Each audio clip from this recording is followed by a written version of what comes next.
ನಮಸ್ಕಾರ ವೀಕ್ಷಕರೇ, ಕೃಷಿ ಋಷಿ ಕಾರ್ಯಕ್ರಮಕ್ಕೆ ನಿಮಗೆಲ್ಲರಿಗೂ ಪ್ರೀತಿಯ ಹಾಗೆ ಆತ್ಮೀಯವಾದಂತಹ ಸ್ವಾಗತ. ನಾನು ಪಲ್ಲವಿ ಭಟ್. ಋಗ್ವೇದದಷ್ಟೇ ಹಳೆಯದ್ದು ನಮ್ಮ ಕೃಷಿ. ರೈತನಿಲ್ಲದೆ ಅನ್ನವಿಲ್ಲ. ಹಾಗಾಗಿ ಅನ್ನ ನೀಡುವ ಅನ್ನದಾತನಿಗೆ ಕೋಟಿ ನಮನಗಳನ್ನ ತಿಳಿಸ್ತಾ ಇವತ್ತಿನ ಕಾರ್ಯಕ್ರಮದಲ್ಲಿ ಪ್ರಮುಖ ಬೆಳೆಯಾಗಿರುವಂತಹ ದಾಳಿಂಬೆ ಬಗ್ಗೆ ಸಾಕಷ್ಟು ಮಾಹಿತಿಯನ್ನ ಕೊಡೋದಿಕ್ಕೆ ನಮ್ಮ ಜೊತೆಗಿದ್ದಾರೆ ಕೃಷಿ ತಜ್ಞ ವಿನೋದ್ ಕುಮಾರ್ ಅವರು. ಬನ್ನಿ ಅವನ ಕಾರ್ಯಕ್ರಮಕ್ಕೆ ಪ್ರೀತಿಯಿಂದ ಬರಮಾಡ್ಕೊಳ್ಳೋಣ. ಸರ್, ಕಾರ್ಯಕ್ರಮಕ್ಕೆ ಪ್ರೀತಿಯ ಸ್ವಾಗತ. ನಮಸ್ಕಾರ. ಕರ್ನಾಟಕ ರಾಜ್ಯದ ರೈತ ಬಂಧುಗಳಿಗೆ ಮತ್ತು ಅಶ್ವವೇಗ ಚಾನಲ್ನ ಪ್ರಿಯ ವೀಕ್ಷಕರಿಗೆ ನನ್ನ ತುಂಬ ಹೃದಯದ ನಮಸ್ಕಾರಗಳನ್ನ ಹೇಳ್ತಾ ಇದ್ದೀನಿ. Thank you sir. ಸರ್, ಪ್ರಮುಖವಾಗಿ ಈಗ ನಿನ್ನೆಯ ಕಾರ್ಯಕ್ರಮದಲ್ಲಿ ನಾವು ಮಾತಾಡಿದ್ವಿ ದ್ರಾಕ್ಷಿ ಬೆಳೆಯ ಬಗ್ಗೆ. ಇವತ್ತಿನ ಕಾರ್ಯಕ್ರಮದಲ್ಲಿ ದಾಳಿಂಬೆ ಒಂದು ಪ್ರಮುಖ ಬೆಳೆ ಅಂತ ಹೇಳಲಾಗ್ತಾ ಇದೆ. ಸಾಕಷ್ಟು ಕಡೆ ದಾಳಿಂಬೆಯನ್ನು ಬೆಳೀತಾರೆ. ಆದರೆ ದಾಳಿಂಬೆ ಬೆಳೆಯೋದಕ್ಕೆ ಪ್ರಮುಖ ಒಂದು ಅಂಶ ಹೇಗಿರಬೇಕು ಅಂತ ರೈತರು ಅದನ್ನು ಹೇಗೆ ಪ್ರಿಪ್ರೇಷನ್ ಮಾಡ್ಕೋಬೇಕು ದಾಳಿಂಬೆ ಬೆಳೆಗೆ? ರೈತರು ಪ್ರಿಪ್ರೇಷನ್ ಮಾಡ್ಕೊಳ್ಳೋದು ಯಾಕೆ ದಾಳಿಂಬೆನ ಸೆಲೆಕ್ಟ್ ಮಾಡಬೇಕು ಅಂತ ಹೇಳೋದಾದರೆ, ದಾಳಿಂಬೆ ಇವತ್ತು ನಗದು ರೂಪದಲ್ಲಿ ಇಮಿಡಿಯೇಟ್ ನಗದು ಆಗ್ತಾ ಇರೋಂಥದ್ದು ದಾಳಿಂಬೆ ಬೆಳೆ. ರೈತ ಬೆಳೆದ ಬೆಳೆಗೆ ಹಣ ಮಾಡಬೇಕಂದ್ರೆ ತುಂಬ ಸಮಯ ತಗೊಳುತ್ತೆ, ತುಂಬ ಕಷ್ಟ ಬೇರೆ ರಿಟರ್ನ್ಸ್ ಬರಬೇಕಾದ್ರೆ. ಆದರೆ ದಾಳಿಂಬೆಯಲ್ಲಿ ನಿಮಗೆ ನಗದು ವ್ಯಾಪಾರ, ನಗದು ವಹಿವಾಟು ಇರೋದ್ರಿಂದ ದಾಳಿಂಬೆ ಬೆಳೆ ಸೂಕ್ತ ಅಂತಲೇ ಹೇಳ್ತೀನಿ. ಈ ಬೆಂಗಳೂರು ಭಾಗದ ಹೆಚ್ಚಿನ ರೈತರು ದಾಳಿಂಬೆ ಬಗ್ಗೆ ಒಲವು ತೋರ್ತಾ ಇದ್ದಾರೆ. ಇದು ಒಂದು ಉತ್ತಮವಾದ ಬೆಳವಣಿಗೆ ಅಂತ ಸಹ ಹೇಳ್ತಾ ಇದ್ದೀನಿ. ಸರ್, ಇದೊಂದು ಮೂಲ ಆದಾಯ ಆಗಿದೆ. ಆದರೆ ಕೆಲವೊಂದು ಕಡೆ ದಾಳಿಂಬೆಗಳು ನಾವು ನೋಡಿರ್ತೀವಿ, ತುಂಬ ಪುಟ್ಟದಾಗಿರುತ್ತೆ, ಇಲ್ಲ ಹುಳ ಹಿಡಿದಿರುವಂತಹ ಒಂದು ಪ್ರಮೇಯ ಕಂಡು ಬರುತ್ತೆ. ಇಂತಹ ಸಮಯದಲ್ಲಿ ರೈತರು ಏನು ಮಾಡಬೇಕು ಅಂತ ನೋಡಿ. ಒಂದು ದಾಳಿಂಬೆ ಬಹು ದುಬಾರಿ ವೆಚ್ಚದ ಬೆಳೆ. ಹೌದು, ತುಂಬ ದುಬಾರಿ. ಯಾಕಂದರೆ ಹಂಗಿದ್ದಾಗ ನಾವು ಅದನ್ನ ಸಂಪೂರ್ಣ ಗಮನ ಇಟ್ಕೊಂಡೇ ಬೆಳಿಬೇಕು. ಅದನ್ನ ನಾವು ಕ್ವಾಲಿಟಿ ಮತ್ತೆ ಅದನ್ನೇ ಹೇಳ್ಬೇಕಾಗುತ್ತೆ. ನಾನು ಏನೇ ಬೆಳೆ ಆಗಲಿ, ನಾವು ಯಾವುದೇ ಬೆಳೆ ಆಗಲಿ, ನಾವು ಕ್ವಾಲಿಟಿ ಮೇಲೆ, ಅದರ ಗುಣಮಟ್ಟದ ಮೇಲೆ ಗಮನ ಇಡಬೇಕು. ಯಾವುದೇ ಕಾರಣಕ್ಕೂ ನಾವು ಗುಣಮಟ್ಟದಲ್ಲಿ ಕಾಂಪ್ರಮೈಸ್ ಆಗಬಾರ್ದು. ಗುಣಮಟ್ಟದ ಬೆಳಿಬೇಕು. ನೋಡಿ, ನೀವು ಮಾರ್ಕೆಟ್ ಹೋಗೋದಾಗ ನಾವು ಯಾವ್ದು ನೋಡ್ತೀವಿ, ನಮಗೆ ಚೆನ್ನಾಗಿ ಆಕರ್ಷಕವಾಗಿರೋಂಥ ನಾವು ಸೆಲೆಕ್ಟ್ ಮಾಡ್ತೀವಿ ಅಲ್ವಾ. ಆಗಿರೋದ್ರಿಂದ ನಾವು ರೈತರು ನಮ್ಮನ್ನು ಪ್ರೊಡ್ಯೂಸ್ ಮಾಡ್ಕೋಬೇಕಂದ್ರೆ ನಾವು ಉತ್ತಮವಾದ ಗುಣಮಟ್ಟದ ಹಣ್ಣುಗಳನ್ನು ಹಣ್ಣಾಗಲಿ ತರಕಾರಿ ಏನೇ ಆಗಲಿ ಹಣ್ಣನ್ನು ಬೆಳೆಯೋದಕ್ಕೆ ನಾವು ಒಲವು ತೋರಿಸ್ಬೇಕು. ಹಾಗೆ ಸರ್, ಈಗ ಈ ದಾಳಿಂಬೆಯನ್ನು ಬೆಳೆಯೋದಕ್ಕೆ ಯಾವ ಹವಾಮಾನ ಬಹಳ ಸೂಕ್ತ? ಅದರಲ್ಲೂ ಪ್ರಮುಖವಾಗಿ ನಮ್ಮ ಬೆಂಗಳೂರು ವೆದರ್ನ ನೋಡೋದಾದರೆ ಯಾವ ಹವಾಮಾನದಲ್ಲಿ ದಾಳಿಂಬೆಯನ್ನು ಬೆಳಿಬಹುದು? ನೋಡಿ, ಅತಿ ಕಡಿಮೆ ನೀರಿನಲ್ಲಿ ಬೆಳೆದಂಥ ಬೆಳೆ ಅಂದರೆ ದಾಳಿಂಬೆ. ಕಡಿಮೆ ನೀರು, ಅತಿ ಹೆಚ್ಚು ನೀರಿನ ಬೇಡಿಕೆ ಇರೋದಿಲ್ಲ. ಅತಿ ಹೆಚ್ಚು ಮಳೆ ಇರೋ ಕಡೆ ಅಂತ ದಾಳಿಂಬೆ ಬೆಳೆಯೋಕೆ ಆಗೋದಿಲ್ಲ. ಕರ್ನಾಟಕದಲ್ಲಿ ಆವರೇಜ್ ಅತಿ ಹೆಚ್ಚು ಮಳೆನೂ ಇಲ್ಲ, ಅತಿ ಹೆಚ್ಚು ಬಿಸಿಲು ಇಲ್ಲ. ಇದು ಸೂಕ್ತವಾದ ವಾತಾವರಣ ಕರ್ನಾಟಕದಲ್ಲಿದೆ. ಆದ್ದರಿಂದ ನಾವು ದಾಳಿಂಬೆ ಬೆಳೆಯನ್ನು ನಾವು ಖಂಡಿತ ಇಲ್ಲಿ ಕರ್ನಾಟಕದಲ್ಲಿ ಬೆಳಿಬೋದು. ಜೊತೆಲಿ ಬೆಂಗಳೂರು ದಕ್ಷಿಣ ಒಳನಾಡಿನಲ್ಲಿ ದಾಳಿಂಬೆ ಸೂಕ್ತವಾದ ಬೆಳೆ ಅಂತಲೇ ಹೇಳ್ತೀನಿ. ಈ ದಾಳಿಂಬೆಯನ್ನು ಬೆಳೆಯೋದಕ್ಕೆ ಪ್ರಮುಖ ಮಾಹಿತಿ ಇರೋದಿಲ್ಲ. ಸಾಕಷ್ಟು ರೈತರಿಗೆ ದಾಳಿಂಬೆಯನ್ನು ಬೆಳಿಬೇಕು ಅನ್ನೋಂತಹ ಆಸೆ ಇರುತ್ತೆ, ಆದರೆ ಕೆಲವೊಬ್ಬರಿಗೆ ಅದರ ಮಾಹಿತಿ ಸರಿಯಾಗಿ ಸಿಕ್ಕಿರೋದಿಲ್ಲ. ಅಂತಹವರು ಯಾವ ಒಂದು ಸ್ಥಾನಕ್ಕೆ ಹೋಗಿ ಅದನ್ನು ಪಡಿಬೇಕು? ಪ್ರಮುಖ ಅವರಿಗೆ ಅಂಶಗಳು ಹೇಗೆ ಸಿಗುತ್ತೆ, ಹೇಗೆ ಗೊತ್ತಾಗುತ್ತೆ? ಅದನ್ನು ಬೆಳೆಯೋದಕ್ಕೆ ಯಾವ ರೀತಿಯಾಗಿ ಅವ್ರು ಪ್ರಿಪ್ರೇಷನ್ನ ಮಾಡ್ಕೋಬೇಕು? ನೋಡಿ, ಇತ್ತೀಚೆಗೆ BT ಗೋರೆ ಅಂತ ಒಬ್ಬ ವಿಜ್ಞಾನಿಗಳು ಮತ್ತು ರೈತರು ಇದ್ದಾರೆ. ಅವರು ಅಲ್ಲಲ್ಲಿ ಕೆಲವು ಕಂಪ್ನಿಗಳ ಜೊತೆ ಟೈಅಪ್ ಮಾಡಿ ಅಲ್ಲಲ್ಲಿ ಕಾರ್ಯಕ್ರಮಗಳನ್ನ ಕೊಡ್ತಾ ಇದ್ದಾರೆ. ರೈತರಿಗೆ ದಾಳಿಂಬೆ ಉಪಯುಕ್ತ ಮಾಹಿತಿಗಳನ್ನ ಕೊಡ್ತಾರೆ. ವಾಟ್ಸಪ್ ಗ್ರೂಪ್ ಮಾಡಿದ್ದಾರೆ ಹಲವಾರು ಕಡೆ. ಎಲ್ಲ ರೈತರು ಅದರಲ್ಲಿ ಇರ್ತಾರೆ. ಅವ್ರಿಗೆಲ್ಲ ಗ್ರೂಪಲ್ಲಿ ಮೆಸೇಜ್ ಮಾಡ್ತಾರೆ, ಈ ಥರ ಜಾಗದಲ್ಲಿ ನಾವು ದಾಳಿಂಬೆ ಬೆಳೆ ಬಗ್ಗೆ ಮಾಹಿತಿ ಕೊಡ್ತೀವಿ ಅಂತ. ರೈತರು ಖಂಡಿತ ಅದರ ಸದುಪಯೋಗ ಪಡ್ಕೊಬೇಕು. ಅಲ್ಲಿ ಹಲವಾರು ವಿಚಾರಗಳನ್ನು ತಿಳಿಸ್ಕೊಡ್ತಾರೆ. ಆಮೇಲೆ ನಾವು ದಾಳಿಂಬೆ ಬೆಳಿತೀವಿ ಅಂದರೆ ನಮಗೆ ಸೂಕ್ತವಾದ ಭೂಮಿ ಇರಬೇಕು, ಇಳಿಜಾರದ ಭೂಮಿ ಇರಬೇಕು, ಸ್ವಲ್ಪ ನೀರು ನಿಲ್ಲಬಾರ್ದು. ನೀವು ಎಷ್ಟೇ ಮಳೆ ಬರಲಿ ನೀರು ಹರಿದು ಹೊರಗಡೆ ಹೋಗಬೇಕು, ಆ ಥರ ಇರಬೇಕು. ಈ ಥರದ ಭೂಮಿಯನ್ನು ನಾವು ಸೆಲೆಕ್ಟ್ ಮಾಡ್ಕೊಬೇಕು. ದಾಳಿಂಬೆ ನೀವು ಮಾಡಬೇಕಂದ್ರೆ ಸೇಮ್ ಅದೇ, ನೀವು ಸ್ವಲ್ಪ ಹಣಕಾಸಿನ ವ್ಯವಸ್ಥೆಗಳನ್ನು ನಾವು ನಾಟಿ ಮಾಡೋದಿಂದ ಹಿಡಿದು 18 ತಿಂಗಳು ನಾವು ಮೊದಲನೇ ಬೆಳೆ ತಗೊಳೋದಕ್ಕೆ ಟೈಮ್ ಹೋಗುತ್ತೆ. ಮಿನಿಮಮ್ 24ರಿಂದ 28 ತಿಂಗಳಲ್ಲಿ ನಮಗೆ ಮೊದಲನೇ ಬೆಳೆ ಬರುತ್ತೆ. ಅಲ್ಲಿವರೆಗೂ ನಾವು ಫೈನಾನ್ಷಿಯಲ್ ಆಗಿ ತಡ್ಕೊಬೇಕಾಗುತ್ತೆ. ರೈತ ಇವತ್ತು ತುಂಬ ಸಂಕಷ್ಟದಲ್ಲಿದ್ದಾನೆ. ಹಲವಾರು 10 ಕಡೆ ಸಾಲ ಮಾಡಿರ್ತಾನೆ. ಬ್ಯಾಂಕ್ ಬಡ್ಡಿ ಇರುತ್ತೆ, ಅಲ್ಲಿ ಇಲ್ಲಿ ಕೈ ಸಾಲಗಳಿರ್ತವೆ. ಇವನ್ನೆಲ್ಲ ನಿಭಾಯಿಸುವಂಥ ಶಕ್ತಿ ಇರಬೇಕು. ಜೊತೆಯಲ್ಲಿ ಅವನದೇ ಆದ ಒಂದು ಸಂಸಾರ ಇರುತ್ತೆ, ಅವನದೇ ಒಂದು ಕಮಿಟ್ಮೆಂಟ್ಸ್ ಇರ್ತವೆ. ಅದನ್ನು ಗಮನದಲ್ಲಿಟ್ಕೊಂಡು ದಾಳಿಂಬೆಗೆ ಹೋಗಬೇಕು. ಅದು ಶಾರ್ಟ್ ಟೈಮಲ್ಲಿ ದುಡ್ಡು ಬರೋಂಥದ್ದಲ್ಲ. ದುಡ್ಡಂತೂ ಖಂಡಿತ ಬರುತ್ತೆ, ಆದರೆ ನೀವು ತಾಳ್ಮೆಯಿಂದ ಕಾಯಬೇಕಾಗುತ್ತೆ. ಎಷ್ಟು ಸಮಯ ಬೇಕಾಗುತ್ತೆ ಸರ್ ಈ ದಾಳಿಂಬೆ ಬೆಳೆಯನ್ನ ಅವ್ರು ಶುರು ಮಾಡಿದ್ರೆ ಎಷ್ಟು ಕಾಲಾವಕಾಶ ಇದಕ್ಕೆ ಎಷ್ಟು ವರ್ಷ ಬೆಳಿಬೋದು ಎಷ್ಟು ವರ್ಷ ಬೆಳಿಬೋದು ಅಂದರೆ ನೋಡಿ ಇದು ಈಗ ಅದು ಇಟ್ಸ್ ಡಿಪೆಂಡ್ ಅಪಾನ್ ಡಿಸೀಸ್ ಅಂದರೆ ರೋಗಗಳು ಬಾರದ ರೀತಿಯಲ್ಲಿ ಇಟ್ಕೊಂಡ್ರೆ ನೀವು 10, 12, 13 ವರ್ಷವರೆಗೂ ಬೆಳೆದಿರೋ ಉದಾಹರಣೆಗಳು ಸದ್ಯಕ್ಕೆ ಅದರಲ್ಲಿ ಸಿಗ್ತಾ ಇದೆ. ನೀವು ಒಂದು 3-4 ವರ್ಷಕ್ಕೂ ನೀವು ರೋಗ ಬಾಧಿತ ಹೋಗ್ಬಿಟ್ರೆ 3-4 ವರ್ಷಕ್ಕೂ ನೀವು ಇಡಕ್ಕಾಗೋದಿಲ್ಲ. ವೈರಸ್ ಅಟ್ಯಾಕ್ ಆಗ್ಬಿಟ್ರೆ ಅದಕ್ಕೆ ನೀವು ಗಿಡ ನೀವೇ ಕಿತ್ತಾಕ್ಬೇಕಾಗುತ್ತೆ.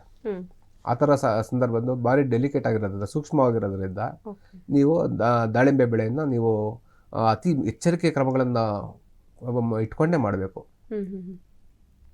ಸರ್ ಈಗ ಒಂದು ಗಿಡ ನೆಟ್ರೆ ದಾಳಿಂಬೆ ಗಿಡವನ್ನು ಅವರು ನೆಟ್ರೆ ಎಷ್ಟು ಸಲ ಅವರು ಆ ಫಸಲನ್ನು ಪಡ್ಕೋಬೋದು, ಎಷ್ಟು ಸಮಯದ ತನಕ, ಮತ್ತು ಯಾವ ತಿಂಗಳಲ್ಲಿ ಇದು ಜಾಸ್ತಿ ಫಸಲನ್ನು ಉತ್ತಮವಾಗಿ ಕೊಡುತ್ತೆ ಅಂತ? ನೋಡಿ, ಇವಾಗ ಸಾಧಾರಣವಾಗಿ ಫೆಬ್ರವರಿ ಮಾರ್ಚಲ್ಲಿ ಬೆಳೆಗೆ ಕಟಿಂಗ್ ಪ್ರೂನ್ ಮಾಡ್ತೀವಿ. ಅವಾಗ ಎತ್ರೆಲ್ ಸಿಂಪಡಣೆ ಮಾಡೋದು. ಎತ್ರೆಲ್ ಅಂದರೆ ಎಲೆಯನ್ನು ಉದುರಿಸಿ ಹೊಸ ಚಿಗುರು ಬರೋದಕ್ಕೆ, ಹಳೆ ಎಲೆಯನ್ನು ಉದುರಿಸೋದಕ್ಕೆ ಎತ್ರೆಲ್ನ ಬಳಸ್ತೀವಿ. ಅದು 2% 2 ಮಿಲಿ ಅಷ್ಟು ಎತ್ರೆಲ್, ಮತ್ತು ಕ್ಯೂರಾಕ್ರಾನ್ 2 ಮಿಲಿ, ಮತ್ತು 13-045 ಅಥವಾ 50-54 ಈ ಥರ ವಾಟರ್ ಸಾಲಿಬಲ್ನ ಮಿಕ್ಸ್ ಮಾಡಿಕೊಂಡು 5 ಗ್ರಾಮ್ ಅಂತೆ ಮಿಕ್ಸ್ ಮಾಡಿಕೊಂಡು ನಾವು ಇದಕ್ಕೆ ಎತ್ರೆಲನ್ನ ಸಿಂಪಡಣೆ ಮಾಡ್ತೀವಿ. ಇದು ಸಿಂಪಡಣೆ ಮಾಡಿದಾಗ ಎಲೆ ಎಲ್ಲ ಒಂದು ವಾರದಲ್ಲಿ ಎಲೆ ಎಲ್ಲ ಉದುರೋಗುತ್ತೆ. ಎಲೆ ಉದುರೋದ ನಂತರ ಹೊಸ ಚಿಗುರು ಬರುತ್ತೆ. ನಿಮ್ಗೆ ಹೊಸ ಚಿಗುರು ಬಂದಾಗ ಆವಾಗ ನಾವು ನೀರು ಕೊಡೋಕೆ ಸ್ಟಾರ್ಟ್ ಮಾಡ್ತೀವಿ. ಅಲ್ಲಿವರೆಗೂ ಡ್ರೈ ಬಿಟ್ಟಿರ್ತೀವಿ, ಅದಂದರೆ ಒಣಗಿಸಿರ್ತೀವಿ. ಅದು ನೀರು ಸುಮಾರು 2 ತಿಂಗಳ ಕಾಲ ರೆಸ್ಟ್ ಪೀರಿಯಡ್ ಅಂತ. ಅಂದರೆ ಅದಕ್ಕೆ ಸಂಪೂರ್ಣವಾಗಿ ವಿಶ್ರಾಂತಿ ನೀಡಿರ್ತೀವಿ ಅದನ್ನ ಗಿಡಕ್ಕೆ. ಅಂದರೆ ಫಸಲು ಮುಗಿದ ಮೇಲೆ ನೀಡುವಂಥ ವಿಶ್ರಾಂತಿ ಇದು, ಅಥವಾ ಫಸಲು ಬರೋದಕ್ಕೆ ನೀಡುವಂಥ ಒಂದು ವಿಶ್ರಾಂತಿ. ಇವು ಫಸ್ಟ್ ಮೊದಲನೇ ನಿಮಗೆ 16-18 ತಿಂಗಳಿಗೆ ಮೊದಲನೇ ಬೆಳೆಗೆ ಬಿಡ್ತೀವಿ, ಆಯಿತಾ. ಅದು ನಿಮಗೆ ಅಲ್ಲಿಂದ 6 ತಿಂಗಳಿಗೆ ನಿಮಗೆ ಬರುತ್ತೆ. ಅಂದರೆ ಇವಾಗ ನಮಗೆ ನವಂಬರ್ಗೆ ಮುಗಿದೋಗುತ್ತೆ ಹಣ್ಣು. ಅಕ್ಟೋಬರ್-ನವಂಬರಲ್ಲಿ ನಮಗೆ ಹಣ್ಣು ಮುಗಿಯುತ್ತೆ. ಅದು ಹಬ್ಬದ ಸೀಸನ್ ಬರೋಂಥದನ್ನ ನಾವು ಮ್ಯಾಚ್ ಮಾಡ್ಕೊಂಡಿರ್ತಾರೆ ಪ್ರತಿಯೊಬ್ಬ ರೈತರು ಯಾರೇ ಆಗಲಿ.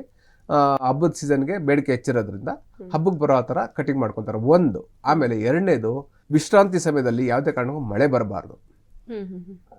ನೀರು ಬಿಟ್ಟರೆ ಏನಾಗುತ್ತೆ ಅಂದರೆ ತಕ್ಷಣ ನೀವು ಗಿಡ ಡ್ರೈ ಆಗಿಲ್ಲ ಅಂದರೆ ಎಲೆಗಳು ಸೊಪ್ಪುಗಳು ಜಾಸ್ತಿ ಉತ್ಪತ್ತಿಯಾಗಿ ನಿಮಗೆ ಉದುರಿಸೋದು ಮತ್ತೊಂದು ಸಮಸ್ಯೆ, ಚಿಗುರು ಬರೋಂಥದ್ದು, ಆಹಾರದ ವೇಸ್ಟ್ ಆಫ್ ನಿಮ್ಮ ಫುಡ್ ವೇಸ್ಟ್ ಆಗುತ್ತೆ. ಅದೆಲ್ಲ ಸಮಸ್ಯೆ ಆಗಿರೋದ್ರಿಂದ ನೀವು ಯಾವುದೇ ಕಾರಣಕ್ಕೂ ಬೇರೆ ಸೀಸನಲ್ಲಿ ಪ್ರೂನ್ ಮಾಡೋಕ್ಕಾಗೋದಿಲ್ಲ. ಅದು ರೆಸ್ಟ್ ಪೀರಿಯಡಲ್ಲೇ ನೀವು ರೆಸ್ಟ್ ಬಿಟ್ಟು ನಂತರ ನೀವು ಫೆಬ್ರವರಿ ಮಾರ್ಚಲ್ಲೇ ನೀವು ಅದನ್ನ ಕಟಿಂಗ್ ಮಾಡಬೇಕು. ನಿಮಗೆ ಅಕ್ಟೋಬರ್-ನವಂಬರ್ಗೆ ಫಸಲು ಬರುತ್ತೆ. ಇದನ್ನು ನೀವು ಗಿಡವನ್ನು ನಿರಂತರವಾಗಿ ಆರೋಗ್ಯಪೂರ್ಣವಾಗಿ ಇಟ್ಕೊಂಡ್ರೆ ನೀವು 10 ಹಲವಾರು ವರ್ಷಗಳನ್ನ ನೀವು ಬೆಳೆಗಳನ್ನ ಪ್ರತಿ ಸರಿ ತೊಗೋಬೋದು. ಆದರೆ ವರ್ಷಕ್ಕೆ ಒಂದೇ ಬೆಳೆ ಮಾತ್ರ ನೀವು ತೊಗೊಳೋಕೆ ಸಾಧ್ಯ. ಸರಿ ಸರ್, ಹಾಗೆಯೇ ಇದಕ್ಕೆ ಈಗ ರಾಸಾಯನಿಕ ಗೊಬ್ಬರ ಸೂಕ್ತಾನ ದಾಳಿಂಬೆ ಬೆಳೆಗೆ, ಅಥವಾ ಈಗ ಕೊಟ್ಟಿಗೆ ಗೊಬ್ಬರ ಸೂಕ್ತಾನ, ಹೇಗೆ ಅಂತ? ಇಲ್ಲಿ ಮತ್ತೆ ಇಲ್ಲಿ ರಾಸಾಯನಿಕ ಗೊಬ್ಬರಕ್ಕಿಂತ ಕೊಟ್ಟಿಗೆ ಗೊಬ್ಬರ ಪ್ರಮುಖವಾದ ಪಾತ್ರ ವಹಿಸುತ್ತೆ. ಕೊಟ್ಟಿಗೆ ಗೊಬ್ಬರಕ್ಕೆ ನಾವು ಟ್ರೈಕೋಡರ್ಮಾ, ಸೂಡೋಮೋನಾಸ್, ಬೆಸಿಲೋಮೈಸಿಸ್ ಈ ಥರದವನ್ನ ಟ್ರೀಟ್ ಮಾಡಬೇಕು.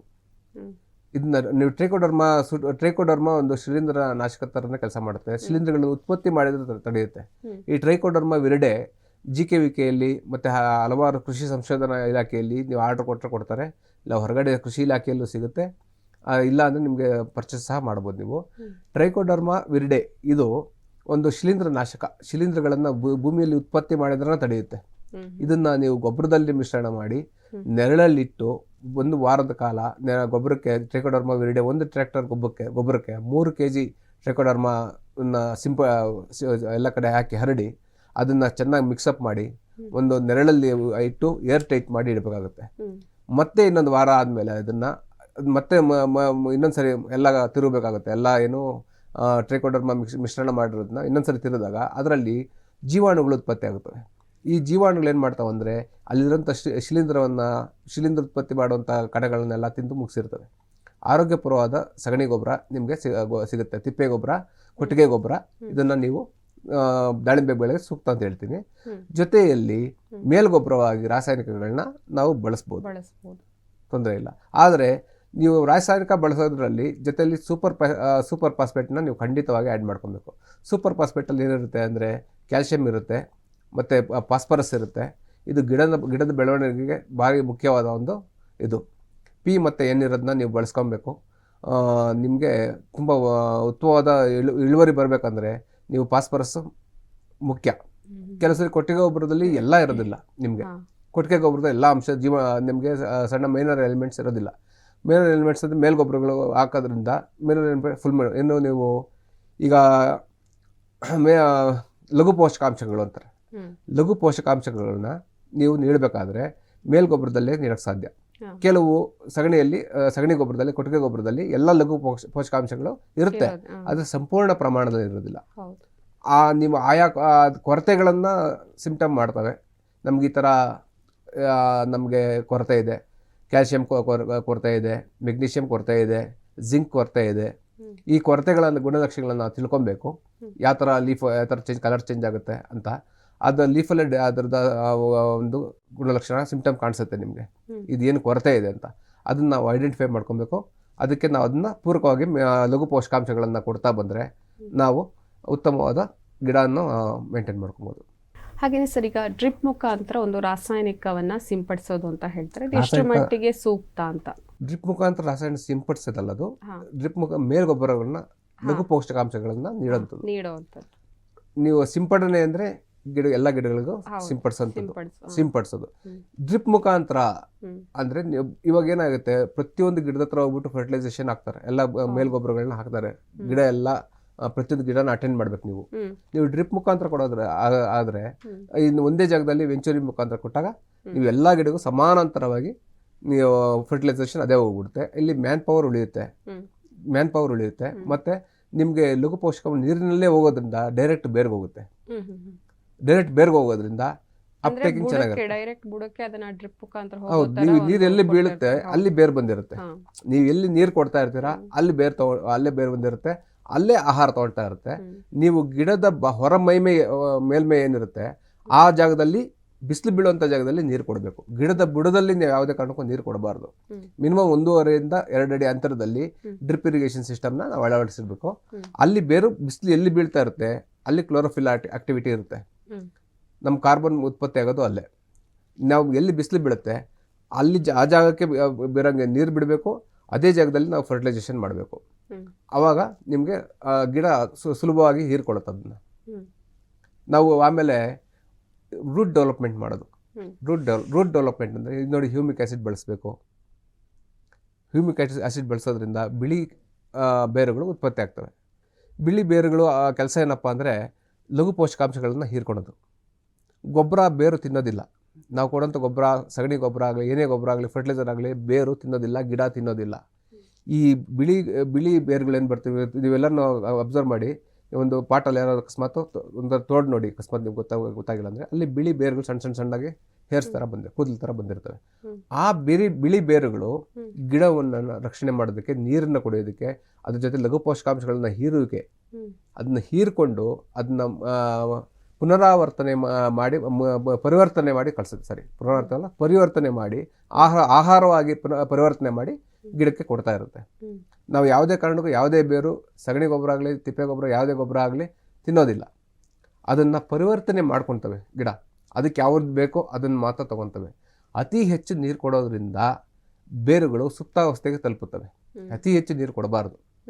ನೀರು ಎಷ್ಟು ಬೇಕು ಅಂದರೆ ಅದಕ್ಕೆ ಅವಶ್ಯಕತೆ ಇರಬೇಕು ಅಷ್ಟೇ. ಅದು ಒಣಗಬೇಕು, ಮತ್ತೆ ಹೀರ್ಕೊಬೇಕು, ಆ ಥರ ಇರಬೇಕು. ಕೆಲವು ಏನಂದ್ರೆ ನೀರು ಜಾಸ್ತಿ ಕೊಟ್ಬಿಟ್ರೆ ಚೆನ್ನಾಗಿ ಎಳ್ಕೊಂಡ್ಬಿಡುತ್ತೆ. ಇದು ತಪ್ಪು.